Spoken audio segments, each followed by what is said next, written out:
আপনার mobile telephone দিয়ে আপনার মেয়েটা শেষ হয়ে গেছে। অবিবাহিতা এ মেয়েটি, তার হাতে আপনি মোবাইল ধরিয়ে দিয়েছেন। মোবাইলের কোনো দোষ না, কিন্তু আপনাকে কন্ট্রোল করা দরকার ছিল কোন বয়স পর্যন্ত হলে পরে কি পরিমাণ বিশ্বাসযোগ্যতা থাকলে পরে এটা দেওয়া যায়, এবং এই মোবাইল দিয়ে কিভাবে সর্বনাশ হচ্ছে। মোবাইল টেলিফোনে সেদিন এক ইমাম বক্তৃতা করতেছিল মসজিদে, যে মোবাইল টেলিফোনে একটা যুবক ছেলে, সে বিবাহ করে নাই, তো তার সাথে একটা মেয়ে টেলিফোনে কথাবার্তা বলছে।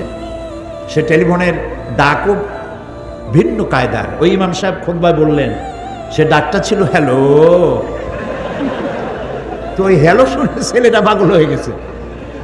দীর্ঘদিন এই আলাপচারিতার মধ্যে বলছে, আচ্ছা তোমার সাথে দেখা হলো না, তুমি আসো। তো একটা জায়গা ঠিক করেছে। ছেলেটা জায়গা দেখে, সে মেয়ে তো না, কয়েক সন্তানের মা, কয় আমার মতো দুইটা পুরুষে কোলে নিয়ে চলতে পারে। এই যে সর্বনাশটা হলো মোবাইলের দ্বারা, ছেলে নষ্ট হলো, মেয়ে নষ্ট হলো। আমি কিন্তু আপনাদেরকে হাসির খোরাক দিচ্ছি না, ওয়াল্লাহি আমি আপনাকে বোঝার জন্য বলছি। আপনার ছেলে, আপনার মেয়ে এই টেলিফোন দিয়ে নষ্ট হয়ে যাচ্ছে। এটার উপরে আপনার নিয়ন্ত্রণ থাকা উচিত, নিয়ন্ত্রণ থাকা উচিত। মেয়ে তো বুঝতেছে না কার সাথে কথা বলতেছে। এক টিন এজার যারা, এই বয়সের একটা দোষ আছে, একের প্রতি অপরে আকৃষ্ট হওয়ার একটা প্রবণতা হয়।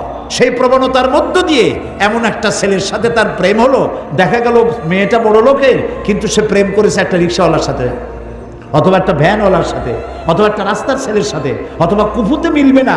আপনি জিন্দিগিতে মরে গেলেও এই পর্যায়ে আপনার মেয়েকে দিলে, মেয়ের কাপড় তো ভালো, তার প্রসাধনী কিনে দেওয়ারও পয়সাও তার নাই। তাহলে এই ভালোবাসা তো ঠিকবে না, এই বিবাহ তো ঠিকবে না। আমি কিন্তু কাউকে ছোট করতেছি না, আপনারা আমার কথা বুঝতে পারতেছেন? আমি কাউকে ছোট করতেছি না, আমি শুধু পরিবেশটা বোঝাতে চেষ্টা করছি যে সাংস্কৃতিক দিক থেকে ধ্বংস হয়ে যাচ্ছে। আপনার সন্তান, আপনার মেয়ে, আপনার ভাই, আপনার চোখের সামনে নীরব ঘাতক, ভেতরে ভেতরে সব শেষ হয়ে যাচ্ছে, আপনি টের পাচ্ছেন না। এই জন্য আপনার দাওয়াতটা হওয়া উচিত আপনার ঘরের থেকে।